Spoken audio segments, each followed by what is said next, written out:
Technology ఎక్కువ అయిపోయింది. నేను విన్నాను ఆర్టిఫిషియల్ ఇంటెలిజెన్స్‌కి ఒక వ్యక్తి అడిగాడు. నా భార్య నన్ను వదిలిపెట్టి వెళ్ళిపోయింది. నన్ను ఏం చేయమంటావు? అది మెసేజ్‌లు ఇస్తూనే ఉంది. మనోడు సైకో అయిపోయాడు. వారం తర్వాత ఎంతకాలం మనం ఇలా చాటింగ్ చేసుకుంటాం? నాలో కలిసిపో అంటే సూసైడ్ చేసుకొని చచ్చిపోయాడు. తండ్రి గూగుల్ మీద, జెమినీ మీద కేసు వేశాడు. ఆలోచించండి. ఆర్టిఫిషియల్ ఇంటెలిజెన్స్ అంటున్న మనము ఏ జవాబు కోరుకుంటున్నామో అది మనం తిరిగి పొందుకుంటేనే వాడిని ప్రేమిస్తాం.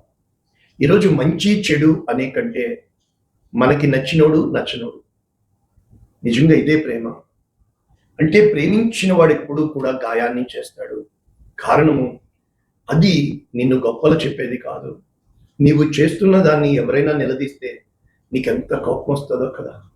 ఒక్కసారి కోపం స్థానంలో 1000 మంది నీకు ఇచ్చే కాంప్లిమెంట్స్ కంటే ఒక్కడు చేసే కామెంట్ నిన్ను బాధపరుస్తుంది. ఆ కామెంట్‌కి నువ్వు తట్టుకోగలవాలి అంటే నువ్వు గెలవాల్సింది కామెంట్‌ని కాదు.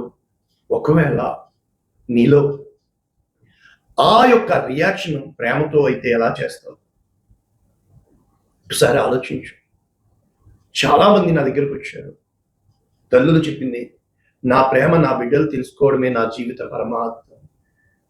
నేను చాలా ఈ రోజున ఎందుకు మిమ్మల్ని చాలామంది ఏంటి ఈయన ఇలా చెప్తున్నాడు అంటున్నారు.